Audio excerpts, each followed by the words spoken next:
కోమటిరెడ్డి వెంకటరెడ్డి గారి సందేశం. Honourable minister for R&D and cinematography.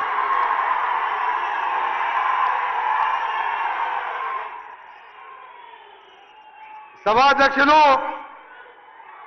మీ ప్రియతమ శాసనసభ్యులు మందల శామిర్ గారు, గౌరవనీయులు మన ప్రియతమ ముఖ్యమంత్రి వర్యులు రేవంత్ రెడ్డి గారికి తొలిసారిగా పోరాటాల గడ్డైన తుంగతుర్తికి వచ్చిన సందర్భంగా వారికి స్వాగతం పలుకుతూ, మరొక సీనియర్ మంత్రివర్యులు నీటిపారుదల సివిల్ సప్లై శాఖ మంత్రులు తుంగతుర్తి ముద్దుబిడ్డ ఉత్తమ్ కుమార్ రెడ్డి గారికి, అలాగే మా సోదరుడు నా తర్వాత మళ్ళీ భువనగిరి ఎంపీ అయిన చామల కిరణ్ కుమార్ రెడ్డి గారికి, పెద్దలు గుత్తా సుఖేందర్ రెడ్డి గారు, స్పీకర్ ప్రసాద్ కుమార్ గారికి, అలాగే మన గడ్డం ప్రసాద్ గారికి, అడ్లూరు లక్ష్మణ్ గారికి, వేదిక మీద నాయకులకు మా మహేష్ గౌడ్ గారికి, అందరికీ పేరు పేరున సమయం లేదు కాబట్టి సోదరులారా మీ అందరికీ కూడా ధన్యవాదాలు తెలియజేసుకుంటూ, ఇంత పెద్ద ఎత్తున మరొకసారి నల్గొండ జిల్లా అంటే కాంగ్రెస్ కంచుకోట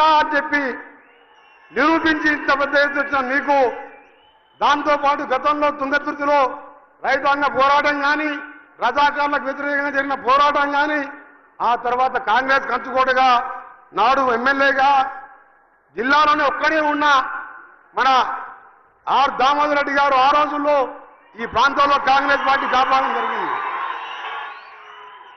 మళ్ళా 2 సార్లు మధ్యలో మన అద్దంకి దయాకర్ గారు సోదరుడు అత్యధిక మెజార్టీతో ఓడిపోయినా 2 సార్లు నన్ను రాజగోపాల్ రెడ్డి గారిని ఎంపీగా గెలిపించడానికి మీరెంతో కష్టపడి పనిచేశారు.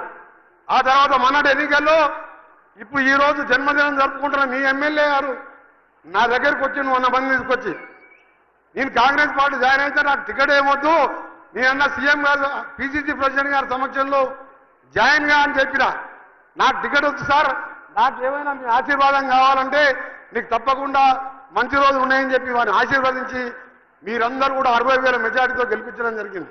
అందుకనే మీ అందరికీ కూడా మరొకసారి విజ్ఞప్తి చేస్తూ, ఈ జిల్లాలో వెనుకబడ్డ మీ ప్రాంతానికి సంబంధించిన సమస్యల మీద ఉత్తమ్ కుమార్ రెడ్డి గారు, నేను ముఖ్యమంత్రి గారి సహకారంతో తప్పకుండా అన్ని రంగాల్లో అభివృద్ధి చేస్తామని ఇప్పుడే మీ ఎమ్మెల్యే గారు మన భోత్పూర్ గుండాల మధ్య బిక్కేరు వాగుపై ఆయన ఎప్పుడు బిక్కేరు వాగులో ఈడదంటే బిక్కేరు వాగులో పడుతూ ఉంటాడు ఆయన. ఆ బిక్కేరు వాగు బ్రిడ్జ్ కూడా మొన్ననే శాంక్షన్ చేయడం జరిగింది.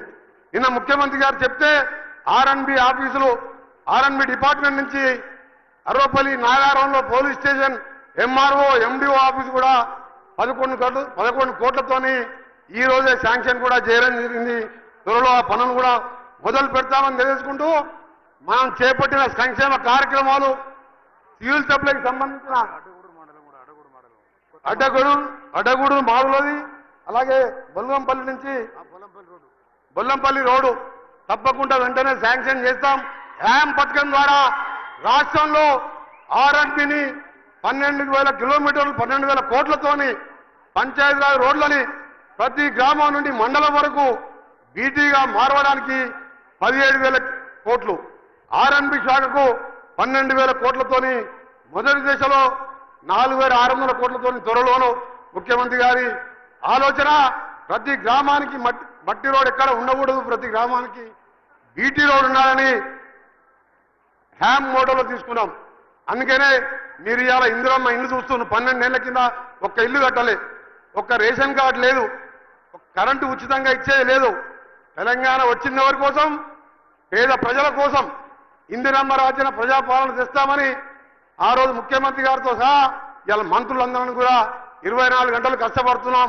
ముఖ్యమంత్రి గారి నాయకత్వంలో మీరు వచ్చే స్థానిక ఎన్నికల్లో కూడా 100% మనం కాంగ్రెస్ పార్టీ అభ్యర్థులను మీరందరూ కూడా ఏ విధంగా ఎమ్మెల్యేని గెలిపించిందో, ఎంపీని గెలిపించిందో, ఎప్పుడు ఎన్నికలు వచ్చినా గెలిపియాలి.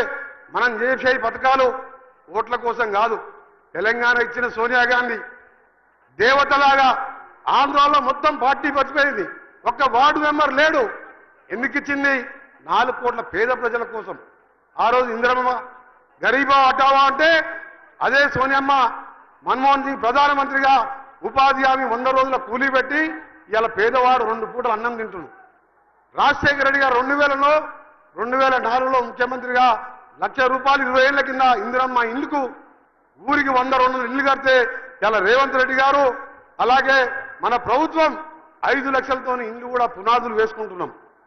అందుకనే సోదరులారా 10 ఏళ్ళు మోసం మాటలతో కాలం గడిపించినారు, అప్పులు చేతికిచ్చినారు, అయినా ఈరోజు ఆర్థికంగా ఇబ్బందులున్న ఈ కార్యక్రమాలు చేస్తున్నామని తెలియజేసుకుంటూ తప్పకుండా ఇంకా 20 నెలలు కూడా కాలే మన ప్రభుత్వం వచ్చి, ఈ 40 నెలలు ఉంటాం, ఆ తర్వాత మరో 60 నెలలు ఉంటాం.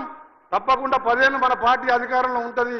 ప్రతి అభివృద్ధి కార్యాన్ని ప్రతి గ్రామాన్ని అభివృద్ధి చేసే బాధ్యత తీసుకుంటామని తెలియజేసుకుంటూ మరొకసారి మీ అందరికీ కూడా మన ముఖ్యమంత్రి గారికి పెద్ద ఎత్తున స్వాగతం పలికినందుకు మీ అందరికీ ధన్యవాదాలు తెలుసుకుంటూ జై హింద్, జై తెలంగాణ, జై కాంగ్రెస్. Thank you sir. జిల్లా ఇన్ఛార్జి మంత్రివర్యులు గౌరవనీయులు అడ్లూరి లక్ష్మణ్ కుమార్ గారు.